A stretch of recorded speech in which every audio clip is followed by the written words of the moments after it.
very crucial subject for all of us. We all know about the illusion. We all accept that there is an illusion. We even intellectually concede that there is illusion.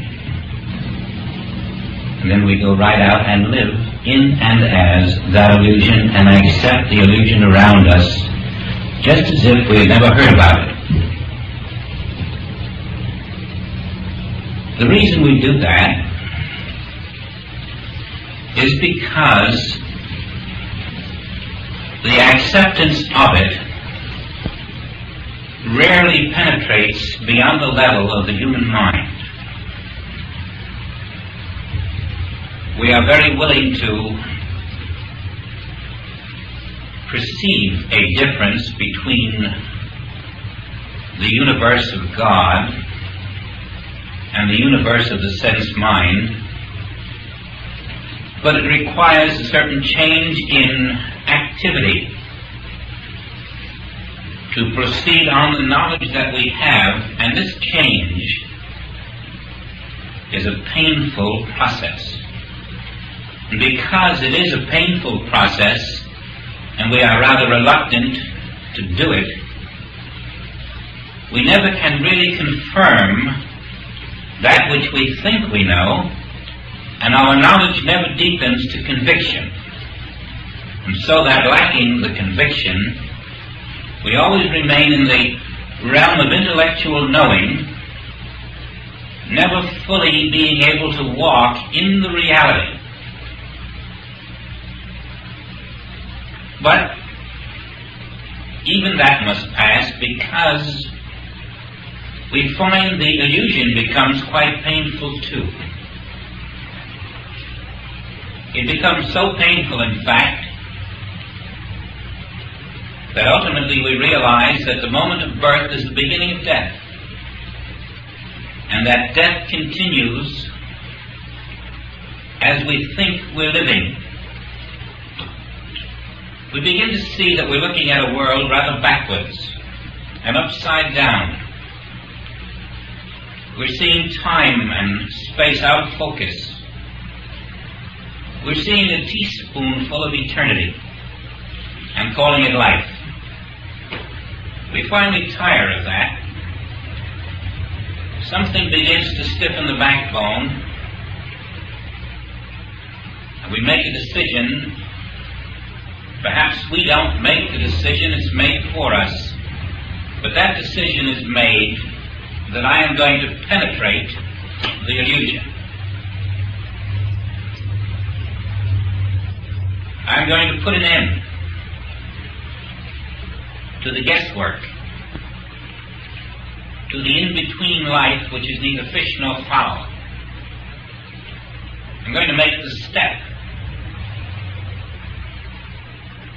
And so we analyze ourselves, sort of testing our weapons to see if we can make that step. We try to firm up what we know. Yes, I know there is a man-made world. I don't know it too well, but I know about it. I know that there's a five-sense world. And I know there's another world called consciousness in which everything is perfect. So I have two worlds. I seem to be in one, but I'm in the other. What can I do? It's important to trace that illusion, because it begins in a very funny way. Through the five senses, we form an idea of a world. We even form an idea of God. And this idea of God is only our concept. And so we say God. And to one it means this, and to another it means that. It never really means the same thing even to us as time goes by. Our concept of God changes. And depending on your background, God to you is, well, if you were Judaic, you would look at God, you would think perhaps of a figure the size of one of these great monoliths of Michelangelo. all muscled, with a great big staff in one arm and a long flowing white beard, and a great ruggedness and determination, with wisdom. And this concept is a graven image in the mind. If you were of another faith, you might think of God as, well, at least represented by Jesus Christ. And then to you, God represents whatever Jesus Christ does or says. And if your background is metaphysical, you say God is mind, principle, law. And yet we're all using the same word, God. There's still another group to which God is anathema. The mere mention of God to this group is enough to send them into hysterical rage, because they have seen the inactivity of that God rather than the activity of Him. They have seen God used rather loosely by their elders. They resent the word, because to them it means a lot. So when we say God, we have no uniform idea. Perhaps we have a uniform idea within each of us, so that if you say God or I say God, we know what we mean. But even this changes. And so God today is not the same to me as God 10 years ago. And that should be the clue that I do not know God at all, because God isn't changing. And that concept which I entertain of God, which continues to change, can never be God. It is an idea, a concept that I maintain. And we find that man has created God, because all he has of God is his own concept of God. And now this idea in the mind, this mythical God, this man-made concept of God, different in all of us and changing in all of us, this was the God we used to pray to. A mythical God, a man-made concept, a graven image. And we prayed. And when we prayed to that hole in the sky. And we prayed with the mind of this world. And the strange thing about that prayer is it never left that mind. Our prayers never got outside of our own minds. And we couldn't answer our own prayer, so it remained unanswered. The God we prayed to was but a graven image that couldn't answer anything. And so we found that prayer was futile. No matter how often we tried, or how difficultly, or how importantly we thought our prayer was going to be to God, somehow nothing happened. Except when, on rare intervals, we escaped beyond our own mind in moments of true despair. And then something did happen, because we got beyond the realm of our concept of God by accident. And so from this mythical God we created, to our mythical prayers, to our mythical lives. In the first book of Genesis, we were given the truth. We were told about the spiritual creation, the immaculate creation, the perfect, flawless creation, where there are no opposites, where there is no evil, where there is no sin, where there is no lack, no limitation, no disease.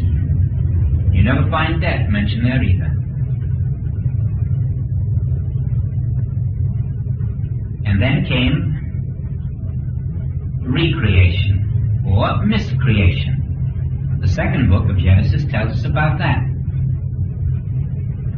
How God, which no longer is God, but is now man's concept, the concept of him who was created out of the dust. And in this miscreation, we find a God who, because he is not God, is capable of the same mistakes that human beings make.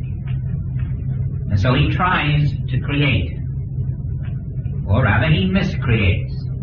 And there we have our first miscreation, a man out of the dust, who must return to the dust. And then out of his rib, a woman.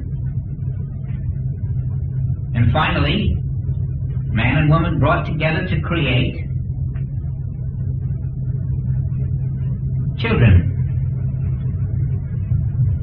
As Joel put it, on the third attempt, God finally made it. First the dust, and then the woman out of the rib, and then finally, union. Why not write it once?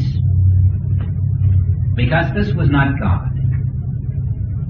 Because this was the mystic teaching us, by writing this story of the second book of Genesis, about the realm of the mind, that mind which recreates creation. And so we come up now to the mortal self, born of woman. And having entered into this world in the belief that we were born of woman, we now accept the various evils of our own mental creation, little suspecting that the world we live in is not God's creation. And it takes many jolts before even those of us on this path are willing to concede that God didn't make material things. I recall at the beginning of my ministry, when a science woman came to me who had been very successful in rewriting papers for scientists who didn't quite have the knack. They all put their names on them when they were finished, but she did the writing after she received the scientific facts from them. Her husband was an invalid. She wasn't so much seeking relief for him as trying to learn something about the infinite way. And we came to the place where matter is a mental concept. Something in her rebelled. This was the hardest thing she had ever heard that she had to take, and she couldn't. She couldn't possibly take the fact that the tree out there, that the flower out there, that the earth she liked to walk upon was a mental image. She couldn't accept that, even though in her own home the hands of her husband were unable to move. They were unable to work. And yet she thought that God had created these physical hands. It's very difficult when you're conditioned and when you wish to cling to the beauties of this world to learn that even those beautiful things are but a promise of something even greater in beauty than the textures and shapes that we perceive and behold and touch. And so I do know, from those whom I have talked to, that dropping the physical sense of life and the belief in its reality is next to impossible at this time. But when you graduate from that inability to face the fact that God could not create that which can ever be imperfect, then you must look at the illusion and try to understand what is really meant by the word illusion. Now, just to say that out there is an illusion can be very misleading. Just to say this world is an illusion can be very misleading. But the word illusion is meant to convey something that perhaps no word fully conveys. It may be a defect or an inability of terminology to adequately describe a meaning. But illusion, in the mystical sense, is very startling. It means that what you see out there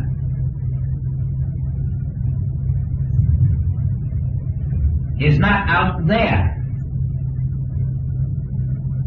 that the illusion has never gone beyond the mind.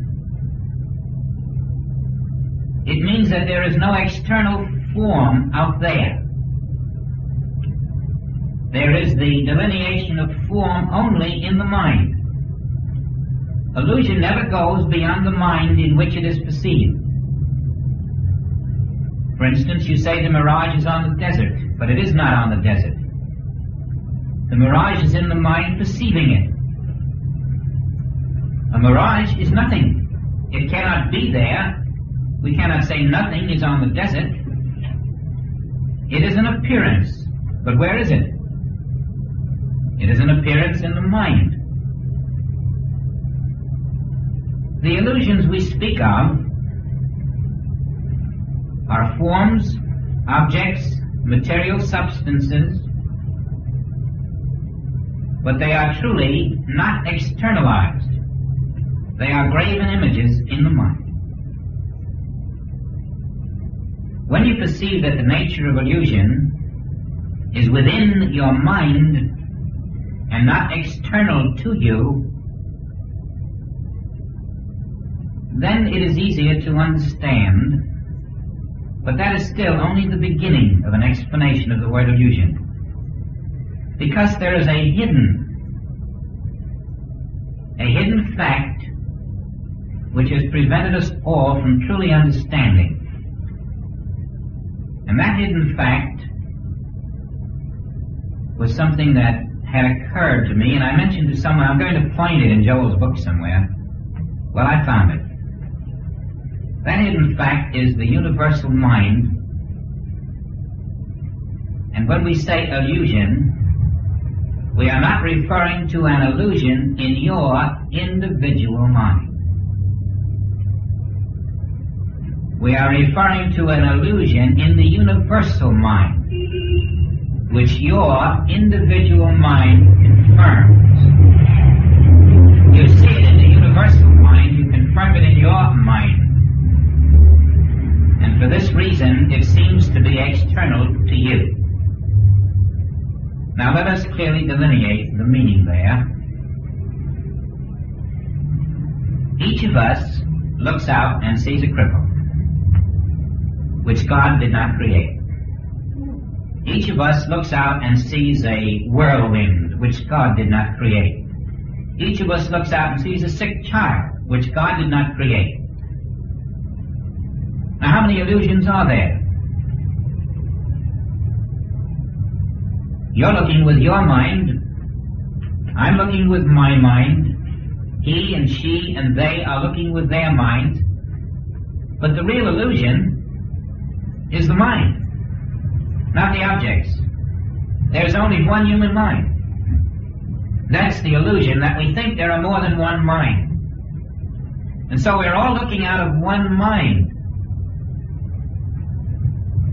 And in that one universal mind, we are seeing something, but it never gets outside of that universal mind. It is always in that universal mind, and that's where we see it. And because the universal human mind is our mind, we see it as if it were external to our form. Now, another thing we don't want to accept is this form being illusion. That really gripes us.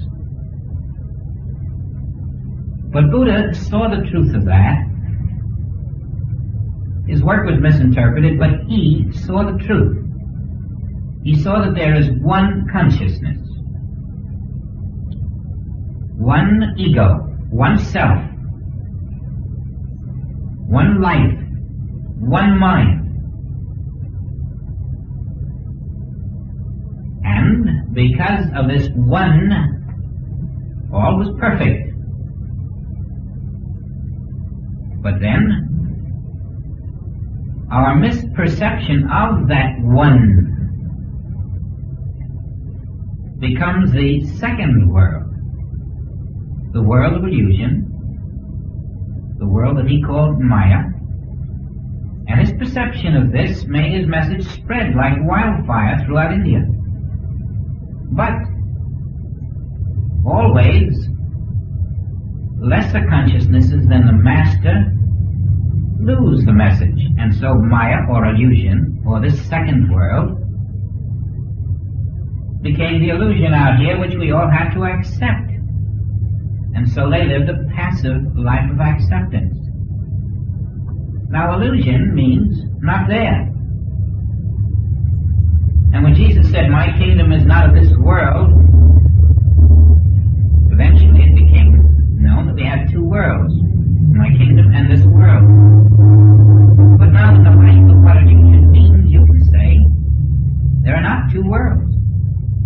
There is only reality, which is the world or the kingdom, the immaculate creation, and that's all there is. The divine universe is all that exists. There is no second world. Illusion is not a world. There is an illusion about divine creation, and that is in the universal mind, and that appears to us as this world, but this is what you must recognize. In that illusion of this world is a form that wears your name. We are all illusions in that world which is a misperception of the divine kingdom.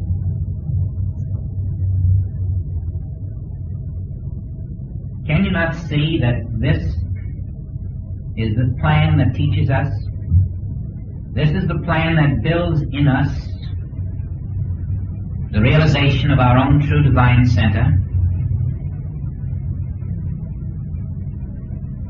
Now, when you have a problem in your studies when you were back in high school, you never accused the teacher or the school system of giving you a problem. You were grateful for it. You had to solve it. And as you continued solving these problems, you continued developing a talent or facility which enabled you to solve higher ones. It was through the solving of the problems that you learned and developed a higher talent.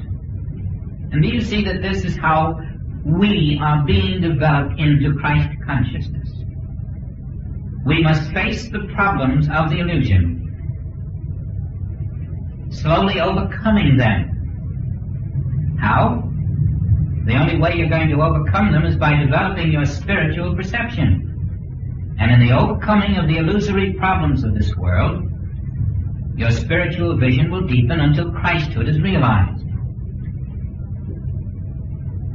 And so we begin to change our idea. We don't call these illusions anymore. We know the nature of them is that they are test cases. They are a sublime plan. Each of them deepens our awareness of self. Now, Jesus did overcome this world. He overcame the world of five senses. Quite clearly, this is the path we're going to follow. We're going to overcome the world of five senses. And our work is going to be made simpler when we recognize that the world of five senses never gets outside of the five senses. That the evils of the world never get outside of the five senses. Never can an evil externalize itself in reality. Because reality is the spiritual universe of God. And you have a guarantee that evil cannot externalize itself, because you know God, Spirit, reality, life, to be omnipresent, omnipotent, and omniscient. And those three omnis are your guarantee that evil is impossible in reality. For example, omnipresence tells you that God is everywhere. That no matter where you are, the place whereon you stand is holy ground. And this is true of everyone in the universe. Omnipotence tells you that the power of God is present where that omnipresence is. Omniscience tells you that the mind of God is present where God is present. There you have the power, the presence, the mind. What evil can exist in that? And so all evil that you perceive must be illusion. But you must go another step. God yesterday and today are the same. God today and tomorrow are the same. That which you saw changing, whether it be good or evil, must be illusion, because God is not changing. Only our changing concepts are the change that occurs. And these changing concepts are that which externalizes in thought alone, and which we have declared to be external evils. Now you can look at your earthquakes. You can look at all destruction that you see and know that these are but within the human mind. And so when we have prayed in the past, we have tried to get a mythical God to enter a mythical universe and change a bad illusion to a good illusion. When you analyze it, we have really spent most of our time in this world trying to change something into something else, or trying to preserve something we wanted from being changed into something else. Always it has been in the opposites. We have lived in the opposites of good and evil, happiness or sorrow, up or down, high or low, wealth or poverty, always trying to change that which was negative into something positive. But where are these opposites? Where is the evil that we're trying to change into good? With God, the one creator. So you begin crucifying these mental images that are graven in the mind. They really must be crucified. You've got to take a whip to them and get rid of them. These are the money changers. Each belief that is not true, each concept, is that which you must sell. Do you remember that young man who came to Jesus? He wanted to know how he could find eternal life. And Jesus said, "Sell all that thou hast." He was very dismayed. That isn't what he had hoped to hear, because that was the last thing he wanted to do. He didn't want to get rid of his worldly wealth. But he misunderstood. Sell all that thou hast. You cannot have any concepts in a human mind and still tabernacle with God. You cannot have the belief in the evil or in the good and experience the reality, because in the spiritual universe there is no evil. There is no good. There is no life. There is no death. There is no health. There is no absence of health. You're in a totally different dimension where there are no opposites. There is only spiritual being. And that spiritual being is always functioning in a state of perfection. We look around us and we say, where is God now? What is God doing right now? The answer is clear. God is being God. That means perfection is functioning everywhere. What are we seeing when we're not seeing perfection functioning everywhere? Pictures in the mind. These pictures in the mind are the pretense of power other than God power. And any acceptance of power other than God power is the acceptance of a power that exists only in that mind. Now, when you think of your own life, in the attempt to improve it, you have declared that it is not now perfect. In the attempt to acquire, you have said that you do not now possess all that the Father hath. In the attempt in any way to change your life, you have been guilty of accepting that which you have considered to be your life, whereas your life is the substance of God. And so you see, facing facts is probably the most difficult thing we have to do. And this facing facts, as we put it off, is because we know that the moment we face a fact, we are being asked to make a choice. Suppose this instant we had to make a choice. And the choice were to live in reality or to live in illusion. And suppose the choice were put on the basis of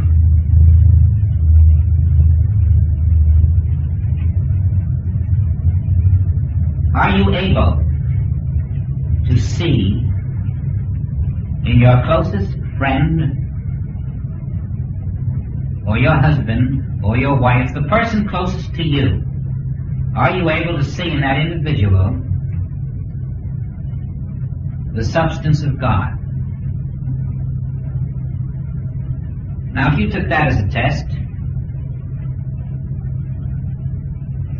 if you could answer, yes, I can, you just might be telling the truth. The chances that you are telling the truth are very remote.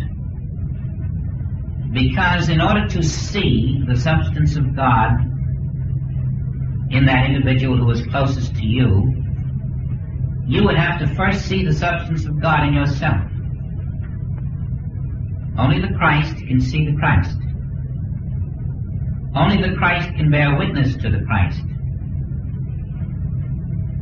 And because this is true, even those of us who are deeply sincere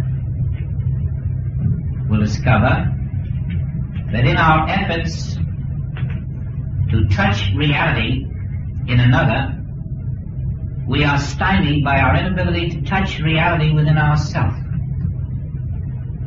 And so we have these superficial relationships. We have divorces all over the place because we are unable to know the other person. All we can know is the illusion. And we marry it. We receive a ring from the illusion, and we give a ring to the illusion. And we say, now we are married until life or death do us part. But we don't know what we're saying, because we never have a moment in which we recognize who that individual is.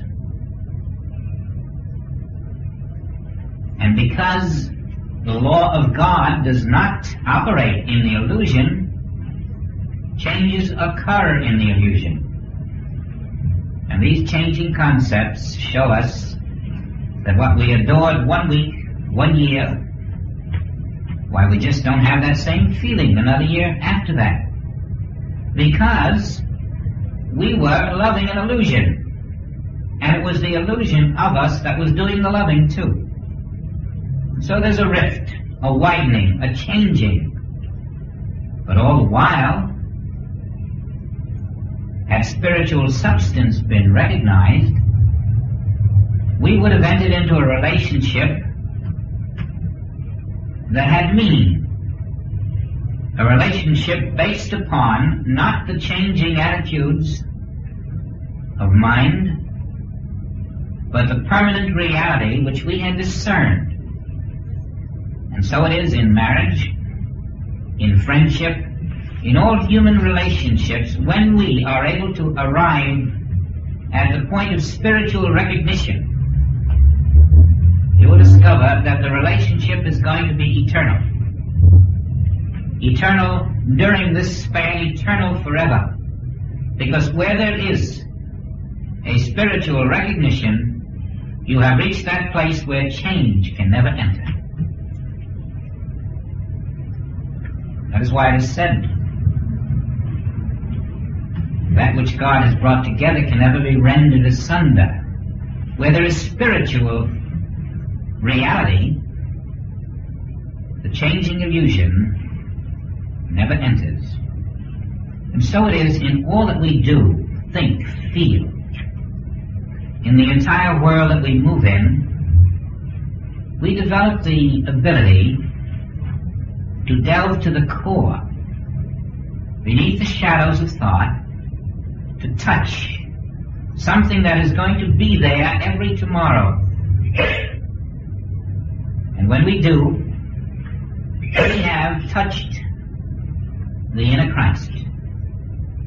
We have touched that which existed before the world of illusion, that which will remain after the world of illusion, and that which is under the law of God. Now we can all do that. We can all touch the real. We can all live in the real as we learn to master ourselves, as we learn to master the illusion. To overcome the world of illusion removes us from the law of matter, from the false laws of heredity, from the false laws of change, from the false laws of environment. And we find only one law remaining, the law of eternal perfection in Christ. Now you know that we all try to use our minds. We try to use our minds to in some way to lift us above this illusion that we learn about.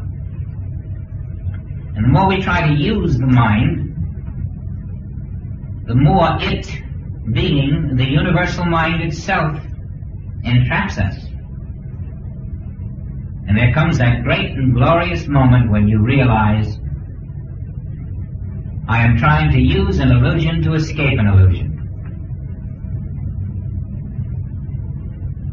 And when you surrender not your concepts, not your beliefs, not your memories, not your ideas, but when you surrender the fabric itself of the illusion, that mind, then the manufacturing plant which has been spinning the illusion is completely gone, and you find you're in the divine self.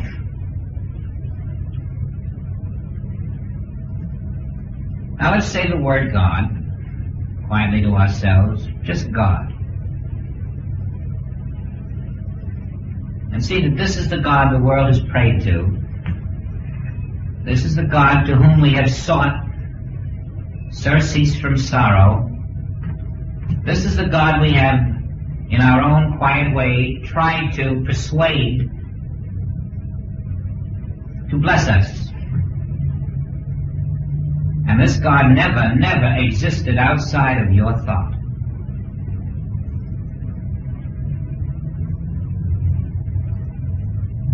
Let's see that this is a God who has not removed evil from the face of the earth.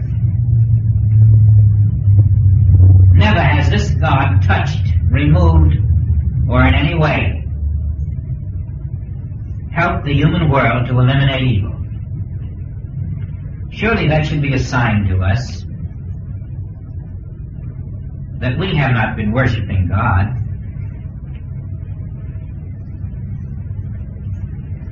The evil that this God has not removed has not been removed for two reasons. The hospitalized are there, the sick and suffering are there, and this God has not removed that for one reason alone. This God has no power.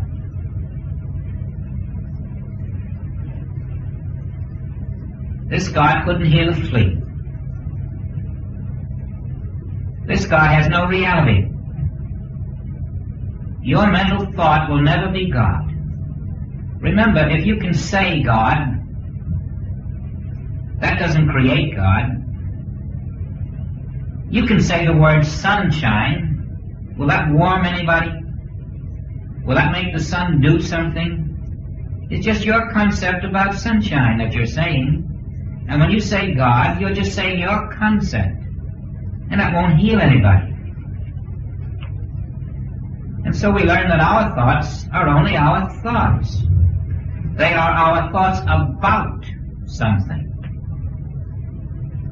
But we can only think finitely. Your hands can't hold up 5 billion pounds. Why should your finite mind be able to embrace infinite God? And so we give up trying to know God with a finite mind, or to think about God with a finite mind. And we see that all of the opposites, all of the illusions, came into our experience because, with the improper equipment of a finite mind, we hoped, without knowing why, to receive from an infinite God the truth, the reality, the substance, the power. And it couldn't be done. If it were given to such a finite mind, it could not hold it. And so we change our equipment. We get rid of the finite mind. We overcome it. We are transformed by the renewing of it, or the rebirth of it. And now we are letting the divine mind reveal itself not through our finite mind. We are crucifying the images of that finite mind, and we are regarding that finite mind itself as the tomb from which we are going to rise. Once we have accepted that all illusion is not out there, that all physical selfhood is not out there, that all material selfhood is not out there, that this world is a mental illusion in a universal mind of which we are all one part. When we have accepted that, then we come forth to be separate from it. And we rely solely on reality itself to use us instead of trying to use it. The finite no longer tries to use the infinite, but we surrender to the infinite. We surrender to omnipresence. We surrender to omnipotence. We surrender to omniscience. And we look at every form of lack, limitation, sin, evil, every negative, every form of error, as an illusion in the mind that can never be externalized, and therefore we do not try to improve it in the outer world, because it isn't there. We cannot improve out there what is not there. We cannot improve that sick man out there. We cannot improve or resurrect that dying man out there. We cannot treat that earthquake out there, or that inclement weather out there. We cannot get rid of lack or limitation out there. There is nothing out there except God.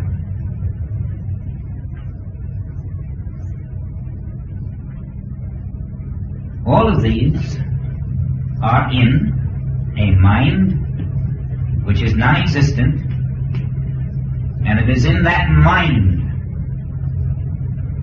that you will find they must be removed. Now when you touch God, and the grace of God flows through you, and the earthquake does no damage, and health takes the place of bad health, or abundance takes the place of lack, or happiness takes the place of sorrow, do not make the next mistake of thinking that now you have reality. You have not. You have merely a different illusion. You have an illusion which is now considered to be good, whereas before you had one which was considered to be bad. And if you accept the good illusion as reality, you're going to be disappointed, because these things that become good can revert. Happiness can revert to sorrow, wealth can revert to lack, and you will discover that what you thought was real was just sand shifting through the fingers. Even when the grace of God is functioning in your experience, that which is seen through the human mind is still never external to that mind. And this is important, because if you believe it is external to that mind, you are going to go out there and try to preserve it, as most of the world is doing, clinging to that which seems to be external but isn't.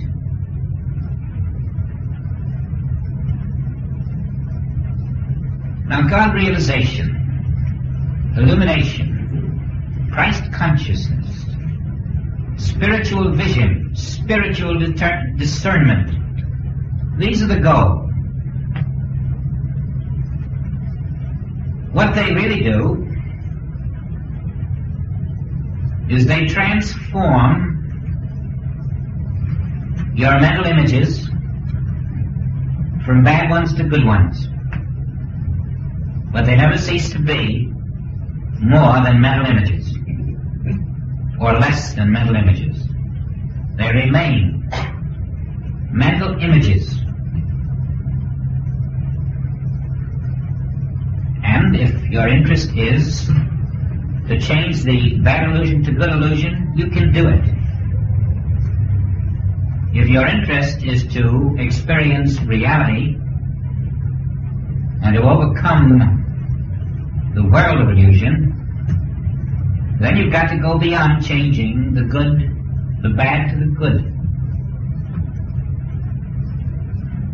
And now we find we're at that place where we are seeking the permanent, the eternal, the I of my being, which is not subject to ups and downs, which cannot be good tomorrow, but dead 3 days later, which cannot be abundant one day and caught in a downward deflationary spiral the next week. And so we look at the various ways in which the world has interpreted God to find our spot. You know about pantheism. You know its declaration that God becomes form. And that because of pantheism and its attitude, we have spiritual trees, they believe, and spiritual flowers, and all forms are spiritual, in spite of the fact that these spiritual forms decay and corrupt and die. Joel had a little joke about that. He said if that were true, that all these forms are spiritual, we could have automobiles that never need repairs, and we could eat our food and still have it. But we don't. Your repair bills tell you right now that you don't have spiritual automobiles. And the theist, his mistake is in the belief that God is one substance and man is another, as contrasted to the pantheist. And so we have two substances and two existences in the theist, and the basic error there is that if you have two, then God is limited and God is not infinite. God not being the one, there is then another. So now you have another power, another substance, another existence. And you have proved through theism that God is finite. And you have lost the power of omnipresence, omnipotence, and omniscience. So along comes your way, the infinite way. And instead of declaring that matter is spirit, or that matter is one form of life and God is another, it does not accept that the visible world is spiritual, or that the visible world is creation. It never makes the visible world spirit, and it never makes the visible world creation. But it comes between the visible and the invisible. And it makes contact with the invisible so that the invisible, functioning through that contact, governs the visible. It doesn't become the visible, it governs the visible. The invisible reality governs the visible unreality. This is the middle path. But the visible never becomes reality. It is simply improved and it becomes the expression visibly of that which is grace invisible. This is but a step. This is but a step on the path to transition. Once you have found this middle path, and your invisible contact is governing your visible life by the harmony, by the peace, by the continuity of your visible life, you know that you are truly living in the invisible spirit. That's the sign. And then you're in this world, but you're not of it, you're always of the kingdom. Merely appearing in this world, and you know now that you are one with the invisible. That's the purpose of this world, to show you when you are one with the invisible. Not to pretend that this world is the reality. It is but the reflected glory of your conscious oneness with the invisible. And when you have a visible, which no longer is under the government of chance, but is governed by the invisible, then you are rising from the tomb. You are following the path of a master who showed a way in which we could walk through a world of illusion, overcome it not by our mental manipulation, which would be illusion itself, but by surrendering to an invisible power, an invisible substance. And thus, as the invisible power permeates our being and governs the visible, we are welded into oneness with this invisible, and Christ is being formed in us. That's the purpose of the visible. It is the outer evidence of your inner attainment.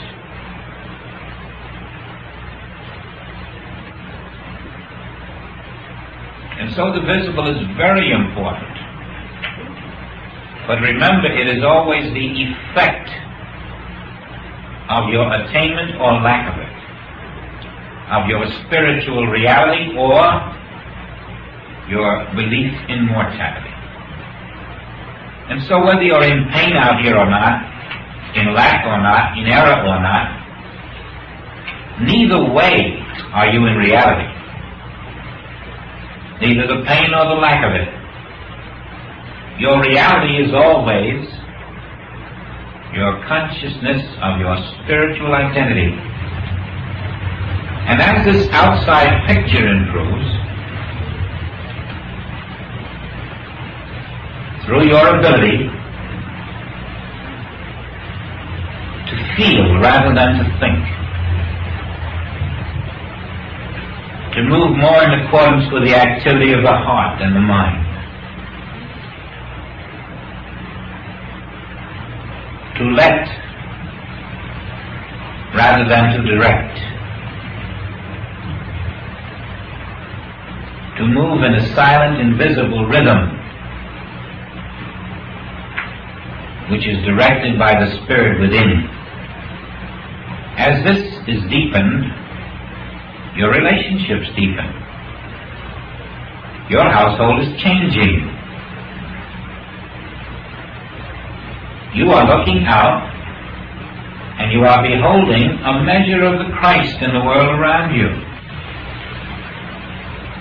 You have a degree of Christ perception now,